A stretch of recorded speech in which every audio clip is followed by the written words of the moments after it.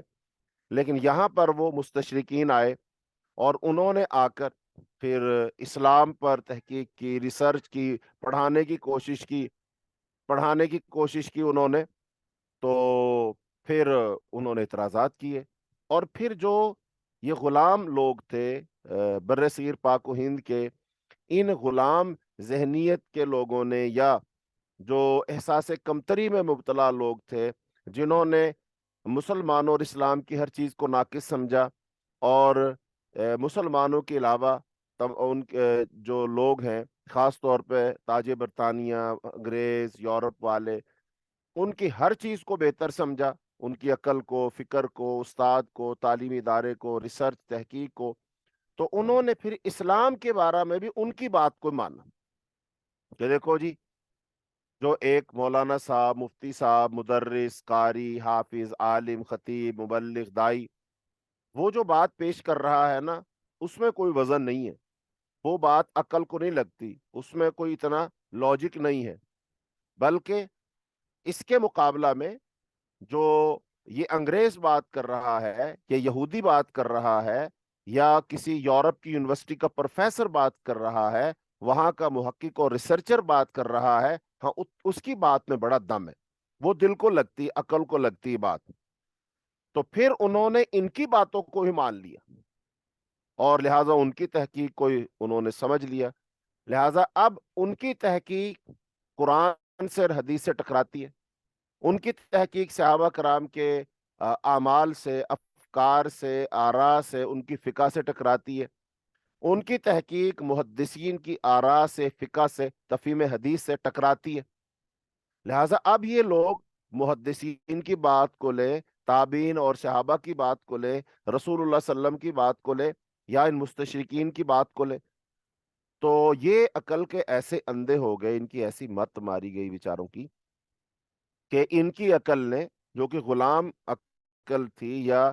پٹڑی سے اتر چکی عقل تھی، یا وہ احساس کمتری کا شکار عقل تھی، اس عقل نے ان کو یہ بات سمجھائی کہ انگریز کی بات لو، مستشرق کی بات کو لو، چونکہ ان کی تحقیق اعلیٰ ہوتی ہے، فلاں فلاں، تو اس کا نقصان کیا ہوا؟ تو جو اسلام کے ارکان ہے، مسلمات ہے، شعائر اسلام ہے، لوگوں نے اس پر آرا چلا دیا، اس پر کلہاڑا چلا دیا، اس پر اعتراضات کر دیے، تو ان میں سے حج بھی ہے، حج پر بھی اعتراضات کیے گئے کہ دیکھو جی، حج کرنے لوگ جاتے ہیں، مثال کے طور پہ آج کی ہم بات کریں، پاکستان میں یہ جو حج گیا ہے 2023 کا، اس حج میں تقریباً جو سرکاری ادارے نے حکومت کی طرف سے حج کروایا گیا، اس میں تقریباً کوئی 12 لاکھ کے قریب پیسے لگے، پرائیویٹ حج جو تھا وہ اس سے مہنگا تھا، تو وہ لوگ ایسا لاجک پیش کرتے ہیں، دیکھو جی 12 لاکھ روپے وہاں جائیں گے اور پھر وہ کریں گے کیا؟ وہ عبادت کریں گے، تو لہٰذا یہ 12 لاکھ روپے اگر غریبوں میں تقسیم کر دیے جائیں تو کیسا رہے گا؟ 12 لاکھ روپے سے کوئی غریب ہے، یتیم ہے، مسکین ہے، تو کسی غریب کی بیٹی کی شادی کروا دو، کسی کا علاج کروا دو، فلاں فلاں فلاں، تو لہذا حج کرنے سے بہتر ہے تو ان کو یہ کام کروا دو، اس میں انسان کا زیادہ فائدہ ہے، انسانیت کا اس میں زیادہ فائدہ ہے۔ اب وہ لوگ ایسی باتیں کرتے ہیں، تو ایسی باتیں کرنے والے لوگ دراصل وہ حج کا انکار کر رہے ہیں، تو یہ حج کا انکار کرنے والے لوگ کون ہوں گے؟ یہ کافر ہو جائیں گے، یہ کافر ہو جائیں گے، یہ مسلمان نہیں رہیں گے، ادارے اسلام سے خارج ہو جائیں گے، یعنی یہ جو سوچ اور فکر ہے، یہ سوچ اور فکر ایک مسلمان کی نہیں ہو سکتی، یہ اسلام کے ماننے والے کی نہیں ہو سکتی، اور اگر کوئی شخص یہ سوچ اپناتا ہے اور حج کا انکار کرتا ہے تو وہ کافر ہو جاتا ہے۔ بہرحال حج کی فرضیت کا انکار کرنے والا شخص کوئی بھی کرے گا تو وہ کیا ہو جائے گا؟ وہ کافر ہوگا، کیونکہ وہ اللہ، اس کے رسول اور مسلمانوں کے اجماع کو جھٹلانے والا ہے، اور یہ بات بندوں پر رب تعالیٰ کی نعمت، اس کے احسان میں سے ہے کہ اس نے حج کو زندگی میں صرف ایک بار ہی فرض کیا، کیونکہ حج کے لیے ہر سال مکہ مکرمہ جانے میں لوگوں کو مشقت ہے، پھر اگر وادی مکہ میں ہر سال پوری دنیا کی مسلم آبادی جمع ہونے لگ جائے تو وہاں پر تو پھر جگہ کی تنگی ہو جائے گی، اور خود حج ادا کرنا دشوار تر بلکہ ناممکن ہو جائے، کیونکہ مکہ کی وادی عالم اسلام کے سب مسلمانوں کو اپنے اندر نہیں سما سکتی، وہاں پر اتنی جگہ ہی نہیں ہے۔ پھر حج کی فرضیت جو ہے وہ 5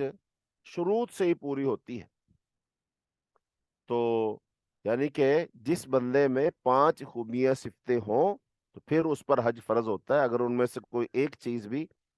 اس میں نہ ہو، اس کی کمی ہو، تو اس شخص پر پھر حج فرض نہیں ہوتا۔ ان میں سے کیا ہے کہ جو بندہ جس پر حج فرض ہوگا وہ بالغ ہو، یعنی کہ جو بالغ نہیں ہے اس پر حج فرض نہیں ہے۔ دوسری بات، عقل، یعنی کہ اس کی عقل صحیح ہو، اس کا ذہنی توازن ٹھیک ہو، یعنی کہ وہ دیوانہ پاگل مجنو نہ ہو۔ اگر دیوانہ پاگل مجنو ہے تو لہذا اس پر حج فرض نہیں، بھلے وہ کروڑ پتی ارب پتی ہی کیوں نہ ہو۔ تیسری بات، اسلام، یعنی کہ وہ بندہ مسلمان ہو، مسلمان ہوگا تو حج فرض ہوگا، جو مسلمان نہیں اس پر حج فرض نہیں ہے۔ اور چوتھی شرط ہے حریت، اس کا آزاد ہونا، یعنی وہ آزاد ہوگا تو اس پر حج فرض ہوگا، جو غلام ہوگا اس پر حج فرض نہیں ہوگا، چونکہ جو آزاد ہوتا ہے وہ اپنی مرضی کا مالک ہوتا ہے، وہ حج کے لیے جا سکتا ہے۔ لیکن اگر کوئی غلام ہے تو وہ اپنی مرضی کا مالک نہیں ہوتا، بلکہ وہ تو اپنے مالک کی مرضی کا مالک ہوتا ہے۔ مالک چاہے گا تو کوئی کام کر لے گا، مالک نہیں چاہے گا تو وہ کام نہیں کر سکتا،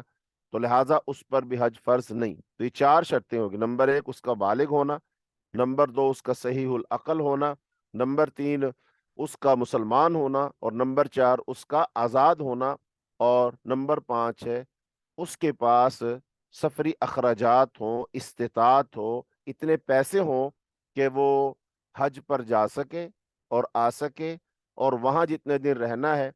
تو اپنی ضروریات کو پورا کر سکے، تو پھر اس پر حج فرض ہوگا۔ تو ان شروط کی وجوب، استحباب اور صحت کے اعتبار سے آگے تفصیلات انشاءاللہ وہ آئیں گی۔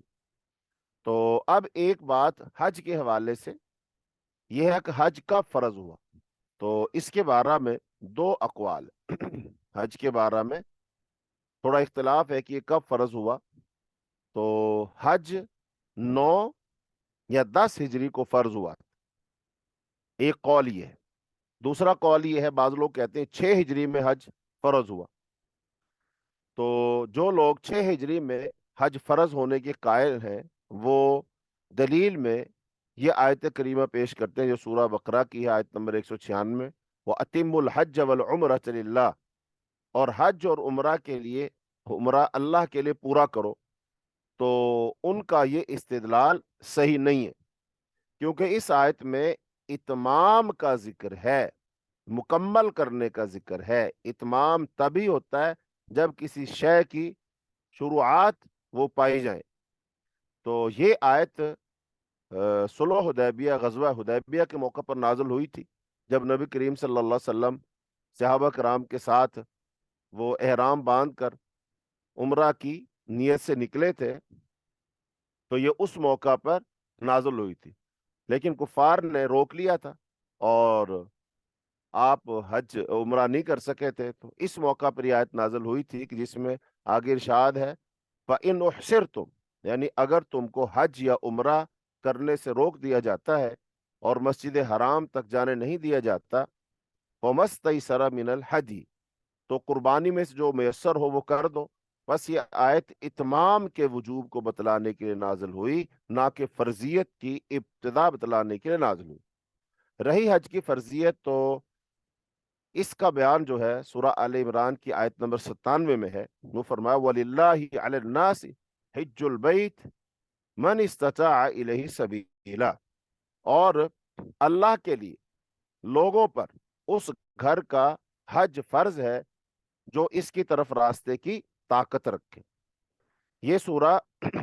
آل عمران کی آیت ہے جو 9 ہجری میں عام الوفود، وفود کے سال میں نازل ہوئی تھی، یعنی جس سال فتح مکہ کے بعد، جس سال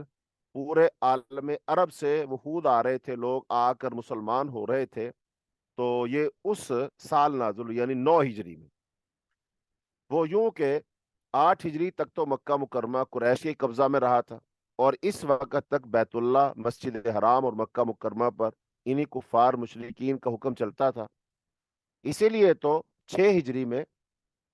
لوگوں نے نبی صلی اللہ علیہ وسلم کے ساتھ سفر کیا عمرہ کرنے کی نیت سے، لیکن ان لوگوں نے رسول اللہ صلی اللہ علیہ وسلم اور صحابہ کرام کو عمرہ کرنے نہیں دیا، چونکہ ان کا حکم چلتا تھا۔ تو اب یہ بات تو حکمت کے اور رحمت کے خلاف ہے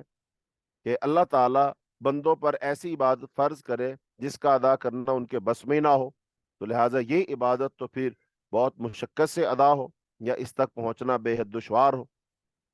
تو اس سے بات سمجھ یہی آتی ہے کہ جو صحیح بات ہے، درست بات ہے، وہ یہی ہے کہ حج کی فرضیت ہوئی ہے 9 ہجری میں۔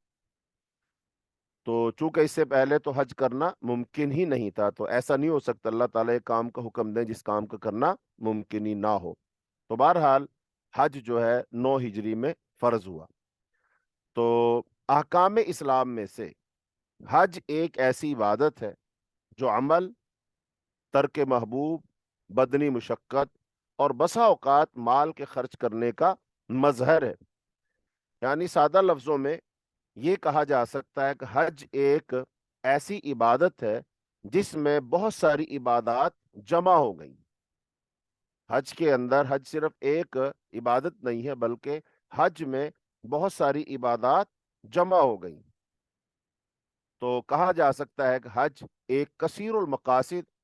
اور کثیر الفوائد عبادت ہے، جس کے دینی اور دنیاوی فوائد اس قدر ہے کہ انہیں شمار کرنے کے لیے وہ بہت سارے صفحات درکار ہے، بہت سارے لیکچر اور ٹائم درکار ہے تاکہ ان پر بات ہو سکے۔ اللہ تعالیٰ نے خود قرآن پاک میں ارشاد فرمایا لِيَشْهَدُوا مَنَافِعَ لَهُمْ، تو لوگ یہاں آئیں اور آ کر دیکھیں کہ حج میں ان کے لیے کیسے کیسے دینی اور دنیاوی فوائد ہیں۔ تو اب اگر قرآن پاک کی اس آیت پر غور کیا جائے تو جو حجاج کرام، حاجی حضرات، وہ گھر بار، اہل و عیال اور اپنی تمام مصروفیتیں چھوڑ کر اللہ کے گھر کی زیارت کے لیے طویل سفر پر نکل کھڑے ہونا، ان کا یہ رجوع الی اللہ اور توکل علی اللہ کی ایک خاص کیفیت انسان کے اندر پیدا کر دیتا ہے۔ یعنی کہ ایک بندہ تاجر ہے، اس کا کام کاج ہے، کوئی زمیندار ہے یا کوئی کہیں ملازم ہے، تو ان تمام مصروفیات کے باوجود اس بندے کا اپنے گھر بار کو، کاروبار کو، اپنی حکومت کو، انتظامات کو، سب کو چھوڑ کر اللہ کی راہ میں نکل آنا، تو یہ اللہ رب العالمین پر توکل اور بھروسے کی بہت بڑی علامت اور نشانی ہے کہ یا اللہ، مجھے تجھ پر بھروسہ ہے، توکل ہے، یقین ہے، یا اللہ میں تیری راہ میں نکل رہا ہوں، حج کرنے آ رہا ہوں، گھر بار کو چھوڑ کر آ رہا ہوں، تو یا اللہ مجھے تجھ پر پورا بھروسہ ہے کہ تو میرے گھر میں، میرے مال میں، میری اولاد میں میرا والی وارث ہوگا۔ تو دوران سفر خالص اللہ کی رضا کے لیے ہر قسم کی تکلیف اور پریشانی برداشت کرنا یقیناً تزکیہ نفس کا باعث ہے کہ ایک بندہ، اب آج کے لحاظ سے تو حج بہت آسان ہے کہ لوگ ہوائی جہاز میں بیٹھتے ہیں اور بڑی آسانی کے ساتھ وہ حج کرنے کے مکۃ المکرمہ پہنچ جاتے ہیں، لیکن اس وقت کا اندازہ لگائیے جب انجن ایجاد نہیں ہوا تھا، یعنی کوئی موٹر کار، بس یا پھر ہوائی جہاز وغیرہ نہیں تھے، تو لوگ دور دراز علاقوں سے سفر کر کے آتے تھے تو ان کو کئی کئی ماہ لگ جاتے۔ اب کئی کئی ماہ میں پھر حج تو گرمیوں میں بھی آتا ہے، سردیوں میں بھی آتا ہے، تو اب اگر گرمیوں میں آتا ہے تو وہ گرمی کا سفر ہے، گرم لو ہے اور مشقت ہے، پسینہ ہے، بارش ہے، اور پھر سفر کی تھکان ہے، اور پھر خود سے اپنے اخراجات کرنے ہیں، تو یہ ساری کی ساری کافی مشقتیں ہیں، اور پھر مہینوں لگ جاتے ہیں اس میں۔ اسی لیے ہمارے ہاں بر صغیر پاک و ہند میں جو حج کیا جاتا ہے نا، ابھی تک بھی ایسا ہی ہے تقریباً، تو وہ حج کیا جاتا ہے بڑھاپے میں جا کر۔ یعنی ہمارے ہاں تصور یہ ہوتا ہے کہ بھی یہ کام بھی کر لیں، یہ کام بھی کر لیں، یہ کام بھی کر لیں، خاص طور پر بچوں کی شادیاں کر دیں، بیٹوں کی، بیٹیوں کی شادیاں کر لیں، اچھا ان تمام کاموں جب فارغ ہو جائیں گے پھر حج کریں گے۔ اچھا اس وقت جب بندہ حج کرنے کے لیے جاتا ہے تو اس کی عمر بھی کیا ہو جاتی، وہ اپنے بڑھاپے کو پہنچ جاتا ہے۔ تو جب وہ بڑھاپے کو پہنچ جاتا ہے تو اس وقت، یعنی جب یہ ساری سہولیات نہیں تھی، آج سے 100 سال، 150 200 سال پہلے، جب حج کرنے کے لیے لوگ جاتے تھے بر صغیر پاک و ہند سے، تو وہ لوگ کیا کرتے تھے کہ وہ اپنے بزرگوں کو ہر لحاظ سے الوداعی طور پر ان کو الوداع کرتے تھے کہ اب ان کو ہم حج کرنے کے لیے بھیج رہے ہیں، تو بس مشکل ہی ہے یہ واپس آئیں، امید تو زیادہ یہی ہے کہ وہیں جا کر فوت ہو جائیں گے حج کے دوران ہی، تو چلو اللہ اللہ خیر صلی اللہ، یعنی بالکل آخر میں لوگ حج کرتے تھے۔ تو لیکن ابھی یا پہلے سے ہی کچھ ممالک ایسے ہیں جیسے ملائیشیا، انڈونیشیا وغیرہ، یا اور دیگر ممالک جو ہیں، وہاں سے لوگ آتے ہیں جوانی کے ایام میں حج کرنے کے لیے، تو وہ جوانی کے ایام میں حج کرتے ہیں، مثلا جیسے شادی ہوئی تو شادی کے بعد وہ حج کر لیں گے، میاں بیوی دونوں حج کر لیں گے، تو بہرحال ان کے ہاں یہ چلتا ہے۔ تو اب اس میں یہ مختلف جو تکالیف برداشت کرنی ہوتی ہیں، تو یہ تکالیف صحیح معنوں میں وہی بندہ حج کر سکتا تھا نا جس میں ذرا طاقت قوت ہو، برداشت کر سکتا ہو ان صعوبتوں مشقتوں کو۔ اور پھر اس میں سب سے بڑی بات یہ ہے کہ وہ اللہ کے لیے سب کچھ برداشت کر رہا ہے، تو اس سے اس کے نفس کا تزکیہ ہوتا ہے، اس کی اصلاح ہوتی ہے، وہ اللہ کو بہت زیادہ یاد کرتا ہے، دعائیں کرتا ہے، ہر وقت اس کا دھیان اللہ کی طرف لگا رہتا ہے، تو بہرحال اس سے تزکیہ ہوتا ہے۔ تو حج کے سفر کا دوسرا کیا ہے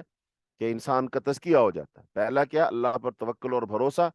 اور دوسرا کیا ہے حج کے سفر پر جانے سے انسان کا تزکیہ ہو جاتا ہے، تو یہ حج کے سفر کے فوائد ہیں۔ پھر دنیا کے مختلف حصوں میں رہنے والے لوگ، مختلف زبانیں بولنے والوں، مختلف لباس پہننے والوں، مختلف رنگوں اور مختلف نسلوں سے تعلق رکھنے والے لوگوں کا ایک ہی مرکز پر پہنچنے کے لیے چل پڑنا، تو یہ کیا تھا؟ یہ ہے امت مسلمہ کا اتفاق و اتحاد، اجتماعیت، اسلام کا رنگ، تو لہذا سارے عالم اسلام میں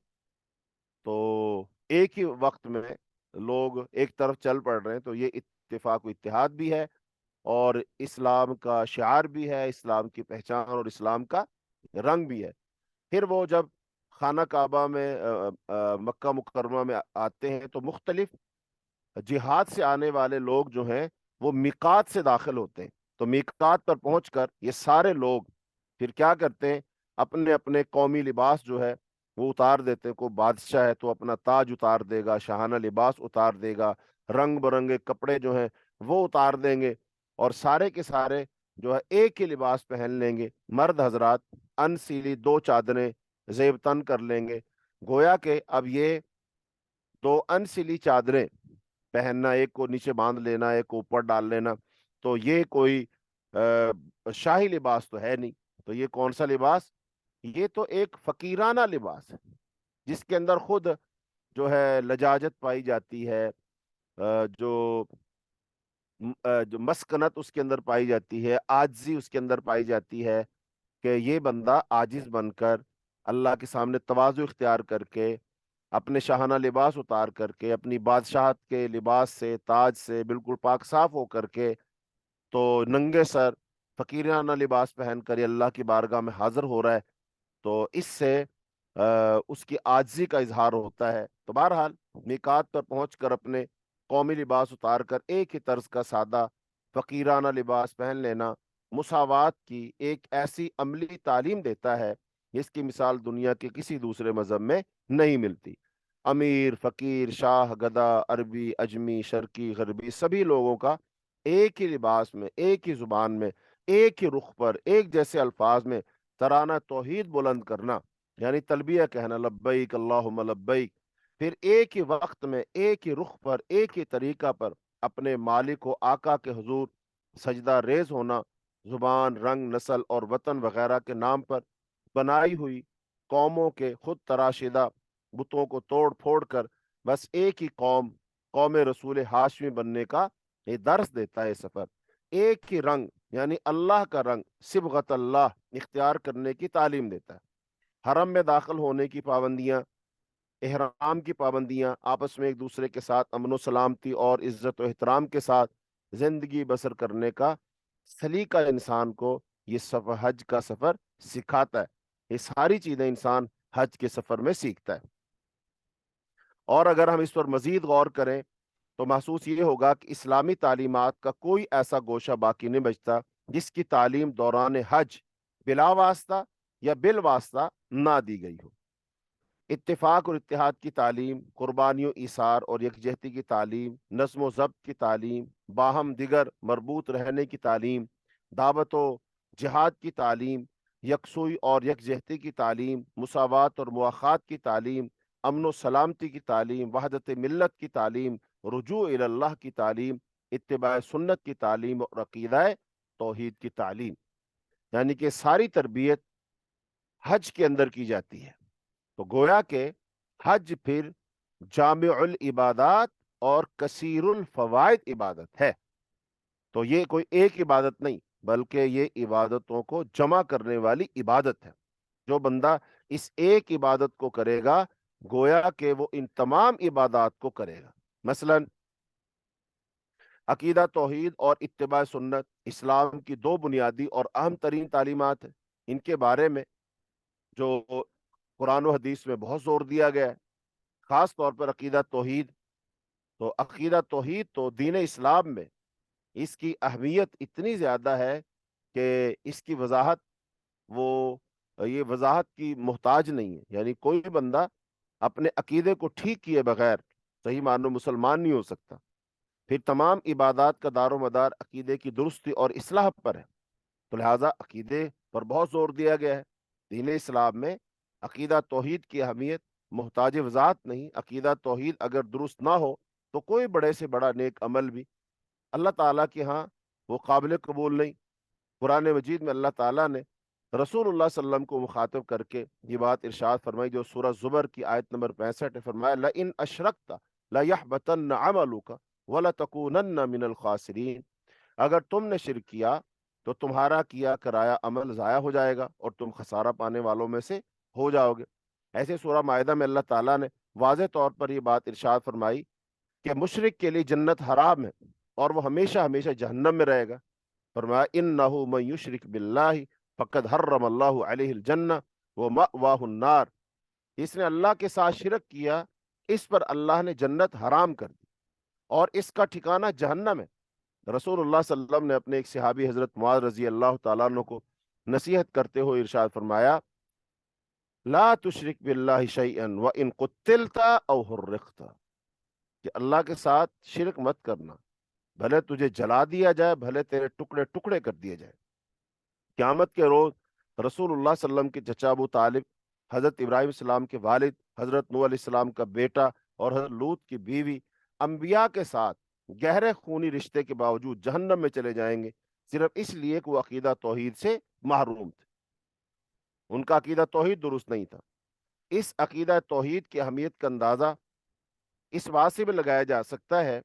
کہ اللہ تعالیٰ نے تمام انبیاء کو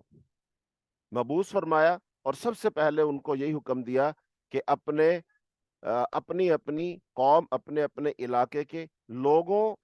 کو عقیدے کی دعوت دو اور ان کا عقیدہ ٹھیک کرو، عقیدے کی اصلاح کرو، کیونکہ اگر عقیدے کی اصلاح ہو جائے گی تو باقی سارے کاموں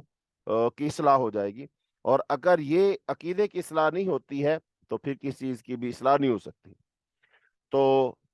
حاجی جو ہوتا ہے وہ مختلف مقامات پر اللہ تعالیٰ کی توحید کا ذکر کرتا ہے، جیسے کہ تلبیہ کہتا ہے لبیک اللہم لبیک لا شریک لک لبیک، وہ کہتا ہے کوئی شریک نہیں، یہ تلبیہ کہتا ہے، بار بار کہتا ہے۔ تو حاجی کے دل دماغ میں بات پختہ ہو جاتی ہے کہ اللہ کا کوئی شریک نہیں، اللہ کو بیٹا نہیں، بیٹی نہیں، اللہ کا کوئی حصے دار نہیں، کوئی اللہ کے علاوہ مشکل کشا حاجت روا نہیں، بگڑیاں بنانے والا نہیں، دعا سننے والا نہیں، وہ ایک اکیلا اللہ ہے، اسی کو پکارنا ہے، اسی سے دعا، اسی سے عبادت، اسی کے نام کی نظر نیاز، تو یہ سب کچھ اسی کے لیے۔ تو لہذا ایک حاجی جو ہے، حج کرنے والا شخص، وہ ان تمام چیزوں کو اپنے ذہن میں تازہ کرتا ہے۔ پھر مقام حج یعنی مکہ مکرمہ پہنچنے سے کئی میل پہلے ہی سے جب حاجی میقات پر پہنچ کر احرام باندھتا ہے تو اسے اللہ تعالیٰ کی توحید، تحمید، کبریائی اور عظمت پر مشتمل تلبیہ پڑھنے کا حکم دیا جاتا ہے۔ مکہ پہنچ کر حاجی طواف کا آغاز کرتا ہے تو اسے اللہ کی کبریائی کی کلمات ادا کرنے کو حکم ہوتا ہے، حتیٰ کہ طواف کے ہر چکر میں حجر اسود کے پاس آ کر اسے یہی کلمات دہرانے ہوتے ہیں۔ دوران طواف حاجی کو کثرت سے اللہ کا ذکر، تسبیح و تحلیل اور تحمید اور تقدیس کرنے کو حکم دیا جاتا ہے۔ طواف کے بعد سعی کے لیے صفا کی طرف جانے سے پہلے پھر ایک دفعہ حاجی کو حجر اسود کے سامنے آ کر بسم اللہ اللہ اکبر کہنے کا حکم دیا جاتا ہے۔ سعی کے آغاز سے پہلے حاجی کو صفا پہاڑی پر کھڑے ہو کر اللہ تعالیٰ کی توحید و تکبیر و حمد و ثنا کے وہ بہترین کلمات ادا کرنے کو حکم دیا جاتا ہے جو رسول اللہ صلی اللہ علیہ وسلم نے فتح مکہ کے موقع پر صفا پہاڑی پر کھڑے ہو کر ادا فرمائے۔ یہی توحید، تکبیر اور حمد و ثنا کے کلمات مروہ پہاڑی پر دہرانے کو حکم دیا جاتا ہے۔ میدان عرفات میں رسول اللہ صلی اللہ علیہ وسلم نے جس دعا کو بہترین دعا قرار دیا وہ ساری کی ساری عقیدہ توحید کی تعلیم پر مشتمل ہے، جس کے الفاظ یہ ہیں: لا الہ الا اللہ وحدہ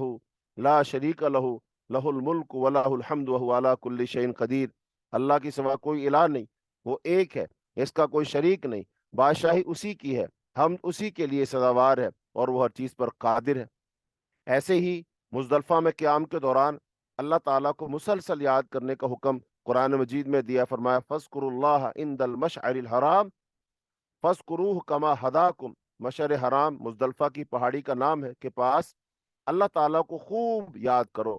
اور اس طرح یاد کرو جس طرح اللہ نے تمہیں ہدایت دی ہے۔ یہ سورہ بقرہ کی آیت نمبر 198 ہے۔ ایسے مینا سے عرفات اور عرفات سے مزدلفہ اور مزدلفہ سے پھر مینا جاتے ہو مسلسل تلبیہ، لا الہ الا اللہ، الحمدللہ کے کلمات بلند آواز سے پکارنے کو ہی حج مبرور کہا گیا ہے۔ قربانی کرتے وقت اللہ کا نام اور اس کی کبریائی کے اظہار کا حکم دیا گیا ہے۔ ایسے ہی جو جمرات ہیں جس کو عام طور پر شیطان کہا جاتا ہے، ان کو جو کنکری مارتے ہیں تو ہر کنکری پھینکنے کے ساتھ اللہ کی کبریائی کا نعرہ بلند کرنے کو حکم دیا گیا ہے۔ تو ایام حج خصوصاً ایام تشریق یعنی 11، 12 اور 13 ذی الحجہ کو سال بھر کے تمام دنوں کے مقابلے میں اس لیے افضل ترین دن قرار دیا گیا ہے کہ ان دنوں میں کثرت سے اللہ کی توحید اور تکبیر بیان کی جاتی ہے۔ ان ایام میں اللہ تعالیٰ کو یاد کرتے رہنے کا حکم ہے۔ قرآن پاک میں سورہ بقرہ آیت نمبر 203 میں ارشاد فرمایا وَاذْكُرُوا اللَّهَ فِي أَيَّامٍ مَعْدُودَاتٍ، اور اللہ کو گنتی کے ان چند ایام میں خوب یاد کرو۔ گویا ایام حج میں قدم قدم پر حاجی کی زبان سے بار بار اللہ کی توحید، اللہ کی بڑائی، اللہ کی پاکی کے کلمات اس کی زبان سے نکلوا کر اس بات کا پورا پورا اہتمام کر دیا گیا ہے کہ اگر کوئی حاجی پورے فہم اور شعور کے ساتھ یہ ایام مسنون طریقے سے گزارے تو عقیدہ توحید حاجی کے دل دماغ میں پوری طرح راسخ ہو جاتا ہے۔ تو یہ حج کا خاصہ ہے کہ حج میں انسان اللہ تعالیٰ کی توحید کی معرفت حاصل کرتا ہے، اللہ تعالیٰ کو پہچانتا ہے، اللہ تعالیٰ کی وحدانیت کو مانتا ہے، اپنے عقیدے کی اصلاح کرتا ہے۔ اور اگر اس کے دل میں اللہ کا کے سوا کسی اور مخلوق میں سے کسی کا، وہ نبی ہے، ولی ہے، پیغمبر ہے، یا اس کے علاوہ کوئی جن ہے، بھوت ہے، کوئی بھی، اس کا اگر کوئی ڈر ہے، کوئی خوف ہے، یا اس کی طرف اس کا دلی میلان اور رغبت ہے کہ یہ کچھ کر سکتا ہے، یہ کرنی بھرنی والا ہے، یہ فلاں فلاں، تو یہ سارے وہم، یہ اشکالات، یہ خیالات، یہ تصورات، یہ شرک، یہ غلاظت اس کے دل دماغ سے بالکل نکل جائے تو انسان خالص اللہ تعالیٰ کی توحید کو اپنا لیتا ہے۔ اور یہی اللہ تعالیٰ چاہتا ہے کہ بندے مجھے پہچانے، میری وحدانیت اور توحید کو پہچانے اور میرے ساتھ کسی کو شریک نہ کریں۔ تو یہی اللہ تعالیٰ چاہتے ہیں اور یہی اللہ تعالیٰ نے انبیاء کو دنیا میں بھیجا اور ان کی بعثت کا مقصد یہی ہے۔ فرمایا وَلَقَدْ بَعَثْنَا فِي كُلِّ أُمَّةٍ رَسُولًا أَنِ اعْبُدُوا اللَّهَ وَاجْتَنِبُوا الطَّاغُوتَ۔ اللہ تعالیٰ نے ہر امت میں رسول بھیجے اور رسولوں نے آ کر یہ کہا کہ صرف اللہ کی عبادت کرو اور طاغوت سے بچو۔ تو طاغوت کس کو کہتے ہیں؟ طاغوت شیطان کو بھی کہتے ہیں، ہر اس چیز کو طاغوت کہتے ہیں جس کی عبادت اللہ کے سوا کی جاتی ہے۔ تو دوسرا حج کے دوران میں جو بڑا سبق انسان کو ملتا ہے وہ ہے اتباع سنت کی تعلیم، کہ ہم نے ہر کام میں رسول اللہ صلی اللہ علیہ وسلم کی سنت کی اتباع کرنی ہے، رسول اللہ صلی اللہ علیہ وسلم کی اتباع کرنی ہے، پیروی کرنی ہے۔ اپنی خواہش نفس کو نہیں دیکھنا، اپنے کنبے قبیلے کو نہیں دیکھنا، اپنے مفتی، مولوی، قاری، حافظ، امام کو نہیں دیکھنا، بلکہ ہم نے کتاب و سنت کو دیکھنا، رسول اللہ صلی اللہ علیہ وسلم کے طریقوں کو دیکھنا، رسول اللہ صلی اللہ علیہ وسلم کی سنت کو دیکھنا، اس کی اتباع کرنی ہے۔ تو جیسا کہ یہی تصور 1450 سال سے چلا آ رہا ہے، صحابہ کرام میں بھی یہی تھا کہ ان کی اپنی اپنی آرا کسی مسئلے میں ہو سکتی تھیں اور ہوئی تھیں، لیکن جب ان کو رسول اللہ صلی اللہ علیہ وسلم کی حدیث سنا دی گئی، پھر ان سب نے اپنی اپنی رائے کو چھوڑ دیا اور سب حدیث پر متفق اور متحد ہو گئے۔ ایسے ہی جو تابعین تبع تابعین ہیں، ان میں سے بھی مختلف لوگوں کی مختلف آراء ہو سکتی تھیں اور ہوئیں کئی مسائل پر، لیکن جب ان کے سامنے قرآن کی کوئی آیت یا رسول اللہ صلی اللہ علیہ وسلم کی حدیث پڑھ کر ان کو سنا دی گئی، پھر انہوں نے اپنی اپنی آراء چھوڑ دی اور حدیث پر وہ مضبوطی سے عمل پیرا ہو گئے۔ جیسا کہ معروف ہے، حضرت امام ابو حنیفہ رحمۃ اللہ علیہ، ان سے کسی نے مسئلہ پوچھا کہ جناب اگر آپ ہمیں ایک مسئلہ یوں بتائیں اور قرآن میں ایسے ہو پھر کیا کریں؟ انہوں نے کہا پھر میری بات کو چھوڑ دینا اور قرآن کو مان لینا۔ پھر اس نے سوال کیا کہ اگر آپ مسئلہ یوں بتائیں اور حدیث میں یوں آئے پھر کیا کریں؟ کہا میری بات کو چھوڑ دینا، حدیث کو مان لینا۔ پھر کہا اگر صحابی کا قول یوں ہو اور آپ کا فرمانا یوں ہو پھر ہم کیا کریں؟ فرمایا میری بات کو چھوڑ دینا اور صحابی کی بات کو مان لینا۔ اس کا مطلب حضرت امام ابو حنیفہ رحمۃ اللہ علیہ بھی یہی فرما رہے کہ میری بات کو قرآن حدیث اور صحابہ کرام کے اقوال، ان کے مقابلہ میں کوئی وقت مت دینا، اس کو چھوڑ دینا۔ یہی بات امام مالک نے کہی، یہی بات امام احمد بن حنبل اور امام شافعی رحمۃ اللہ علیہ نے کہی، اور ہر صاحب بصیرت، کتاب و سنت کا فہم اور علم رکھنے والا متبع کتاب و سنت یہی بات کہتا ہے کہ جب قرآن و حدیث آ جائے پھر اپنی اپنی آراء کو چھوڑ دیا جائے۔ تو بہرحال حج میں بھی یہ ہمیں سبق ملتا ہے کہ جگہ جگہ پر جانا ہے، لیکن وہاں پر کوئی بھی کام اپنی مرضی سے نہیں کرنا، بلکہ کیسے کرنا ہے؟ حدیث کے مطابق کرنا ہے، رسول اللہ صلی اللہ علیہ وسلم کی اتباع اور سنت کے مطابق کرنا، جیسے خود رسول اللہ صلی اللہ علیہ وسلم نے کیا ویسے ہی کرنا ہے۔ تو عقیدہ توحید کے بعد اتباع سنت دین اسلام کی دوسری اہم بنیاد ہے۔ رسول اللہ صلی اللہ علیہ وسلم چونکہ اللہ تعالیٰ کے نمائندے اور پیغمبر تھے، اور تمام رسول ایسا ہی ہوتے ہیں، اس لیے رسول کی پیروی اور اتباع در حقیقت اللہ تعالیٰ ہی کی پیروی اور اتباع ہے۔ قرآن مجید نے اس بارے میں وضاحت کی ہے۔ سورہ نساء آیت نمبر 80 میں فرمایا من یطع الرسول فقد اطاع اللہ، جس نے رسول کی اطاعت کی اس نے دراصل اللہ کی اطاعت کی۔ ایسے ہی ایک حدیث میں رسول اللہ صلی اللہ علیہ وسلم فرمایا، بخاری مسلم کی حدیث ہے، من اطاعنی فقد اطاع اللہ ومن عصانی فقد عصى اللہ، جس نے میری اطاعت کی اس نے گویا اللہ کی اطاعت کی، اور جس نے میری نافرمانی کی اس نے گویا اللہ کی نافرمانی کی۔ تو زندگی کے ہر معاملے میں رسول اللہ صلی اللہ علیہ وسلم کی اطاعت اور پیروی ہی وہ راستہ ہے جس میں دنیا اور آخرت کی کامیابی کی ضمانت ہے، جیسا کہ اللہ تعالیٰ نے سورہ احزاب آیت نمبر 71 میں ارشاد فرمایا من یطع اللہ ورسولہ فقد فاز فوزا عظیما، اور جس نے اللہ اور اس کے رسول کی اطاعت کی اس نے بڑی کامیابی حاصل کی۔ ایک حدیث میں آتا ہے رسول اللہ صلی اللہ علیہ وسلم نے ارشاد فرمایا، صحیح بخاری کی روایت ہے، من اطاعنی دخل الجنہ، جس نے میری اطاعت کی وہ جنت میں داخل ہوا۔ تو سنت رسول کو نظر انداز کرنا، یہ ترک کرنا سراسر گمراہی اور موجب ہلاکت ہے، جیسا کہ اللہ تعالیٰ نے سورہ احزاب کی آیت نمبر 36 میں ارشاد فرمایا وَمَن يَعْصِ اللَّهَ وَرَسُولَهُ فَقَدْ ضَلَّ ضَلَالًا مُبِينًا، اور جس نے اللہ اور اس کے رسول کی نافرمانی کی وہ صریح گمراہی میں پڑ گیا۔ ایک حدیث میں رسول اللہ صلی اللہ علیہ وسلم نے ارشاد فرمایا جو صحیح بخاری اور مسلم کے اندر موجود ہے، من رغب عن سنتی فلیس منی، جس نے ہماری سنت سے، جس نے میری سنت سے، میرے طریقے سے اعراض کیا اس کا مجھ سے کوئی تعلق نہیں ہے۔ ایک دوسری حدیث میں رسول اللہ صلی اللہ علیہ وسلم نے واضح طور پر یہ بات ارشاد فرمائی، جس نے ثواب کی خاطر ایسا عمل کیا جو میری شریعت میں موجود نہیں، وہ عمل اللہ کے ہاں مردود اور غیر مقبول ہے۔ تو بہرحال جب حاجی حج کرتا ہے اور جگہ جگہ پر اس نے کوئی نہ کوئی عمل، کوئی نہ کوئی کام کرنا ہوتا ہے،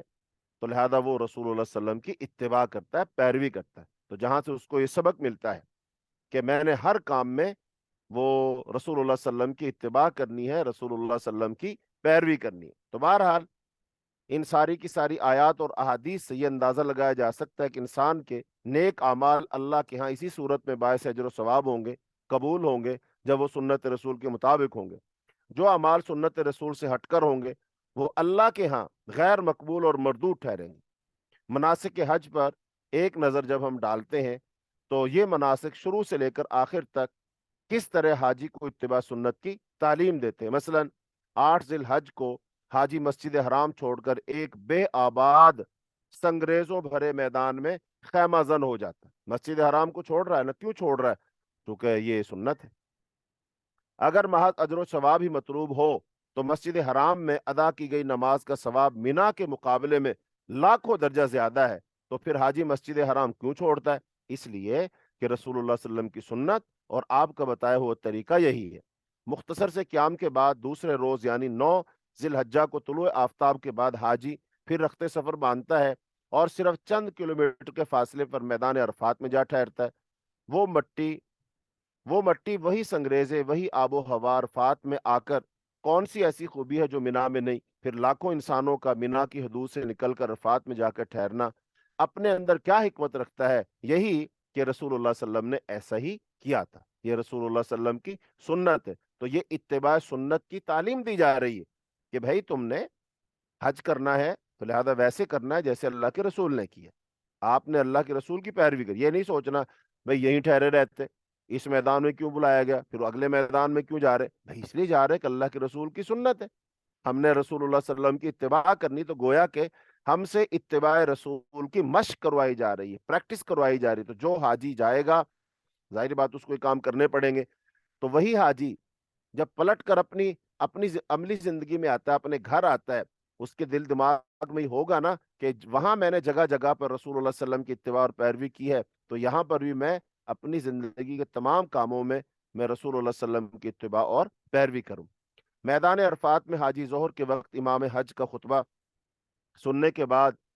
نماز ظہر اور اثر اکٹھی اور قصر کر کے پڑھتے ہیں۔ تو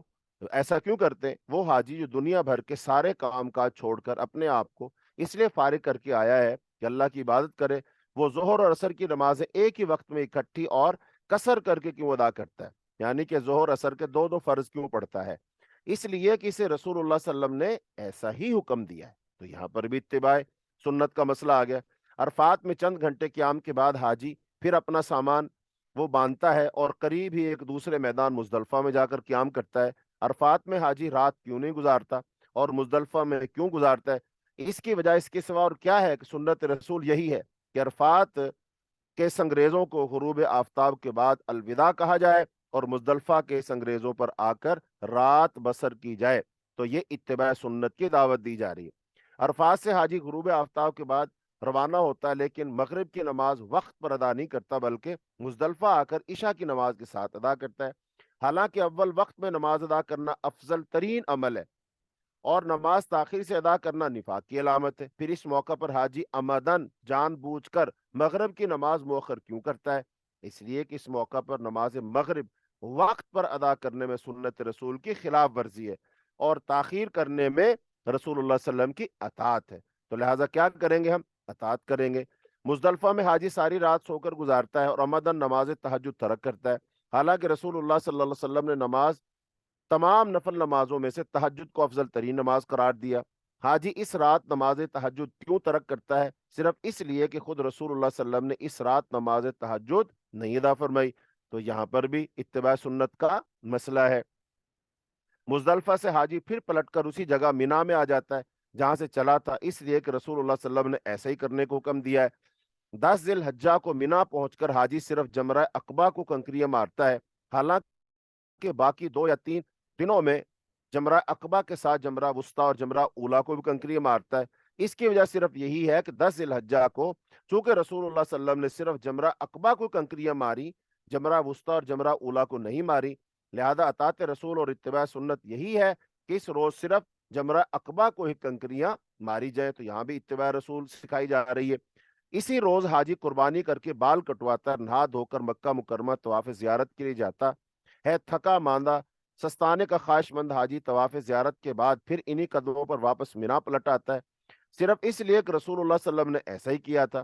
ایام تشریق میں حاجی زوال کے بعد جمرہ وسطیٰ اور جمرہ عقبہ کو بھی ترتیب کنکریاں مارتا ہے، لیکن اگر وہ پہلے جمرہ عقبہ پھر جمرہ وسطیٰ اور پھر جمرہ اولا کو کنکریاں مارے تو اس کا یہ عمل باطل ٹھہرتا ہے سنت کے خلاف ورزی کی وجہ سے، کیونکہ اس سے پیغمبر خدا صلی اللہ علیہ وسلم کی سنت کی خلاف ورزی ہوتی ہے۔ اس کی رمی صرف اس وقت ہی اللہ تعالیٰ کے ہاں قابل قبول اور باعث اجر و ثواب ہوگی جب وہ رسول اکرم صلی اللہ علیہ وسلم کی بتائی ہوئی ترتیب کے مطابق ہوگی۔ تو لہٰذا یہاں بھی اتباع رسول کی ہی مشق کروائی جا رہی ہے۔ ایام تشریق مینا میں گزارنے کے بعد حاجی پھر مکہ مکرمہ آتا ہے اور اپنے وطن روانہ ہونے سے پہلے ایک مرتبہ پھر بیت اللہ شریف کا طواف کرتا ہے. حالانکہ اس گھر کے کتنے ہی طواف وہ پہلے کر چکا ہے، لیکن جب تک حاجی یہ آخری طواف طواف وداع نہیں کرتا وہ مکہ مکرمہ سے رخصت نہیں ہو سکتا، کیونکہ سنت رسول یہی ہے. تو مناسک کے حج شروع سے لے کر آخر تک دیکھیے اور غور کیجئے تو یہ حقیقت سامنے آتی ہے کہ حاجی نہ تو زمان و مکان کا بندہ ہے، نہ عقل و خرد کا غلام، بلکہ وہ بندہ اور غلام ہے صرف اور صرف اللہ اور اس کے رسول کا، جس سے مطلوب ہے غیر مشروط اطاعت رسول، بلا چون و چرا پیروی رسول، اور بلا حیل و حجت اتباع رسول. تو لہذا سارے حج میں یہ اتباع رسول کروائی جا رہی. تو یہ حج جو ہے پھر کثیر الفوائد اور جامع العبادات عبادت ہے. تو اس سے یہ ساری باتیں ہمیں معلوم ہوتی ہیں. تو وقت ہماری کلاس کا ختم ہوا. تو اللہ تعالیٰ سے دعا ہے اللہ تعالیٰ ہم میں سے جنہوں نے حج نہیں کیے اللہ تعالیٰ ان کو حج کرنے کی سعادت عطا فرما دے، اور جن لوگوں نے حج کیا ہوا ہے اللہ تعالیٰ ان کے حج کو قبول فرمائے، اور جن لوگوں نے کیا ہوا اللہ تعالیٰ ان کو دوبارہ کرنے کی توفیق عطا فرمائے. تو بہرحال یہ کتاب الحج شروع کرنے سے پہلے کچھ بنیادی اور ضروری باتیں تھیں، تو جن کو میں نے مناسب سمجھا کہ آپ کے سامنے ان کو بیان کر دیا جائے. تو انشاءاللہ یہ تمہیدی باتیں ہمیں فائدہ دیں گی آگے جا کر کتاب الحج کو سمجھنے میں، اور اس کے ساتھ ساتھ جو ہماری عام زندگی ہے، معمول کی زندگی ہے، انشاءاللہ اس میں بھی ہمیں کتاب و سنت سے شغف پیدا ہوگا، رغبت پیدا ہوگی، اور ساتھ ساتھ ہم اپنے عقیدے کو انشاءاللہ سدھاریں گے. تو اللہ تعالیٰ سے دعا ہے اللہ تعالیٰ ہمیں کتاب و سنت کو پڑھنے، سننے، سمجھنے، عمل کرنے کی اللہ توفیق عطا فرمائے. تو آج چونکہ احادیث ہم نے پڑھی نہیں، اس لیے سوال و جواب کا سیشن ہم مؤخر کرتے ہیں، اور آئندہ کے جو سبق میں وہ سوال و جواب انشاءاللہ ہم لے لیں گے. تو ہم دعا پڑھتے ہیں اور کلاس کا اختتام کرتے ہیں. سبحانک اللہم و بحمدک اشہد ان لا الہ الا انت استغفرک و اتوب الیک. السلام علیکم ورحمۃ اللہ وبرکاتہ.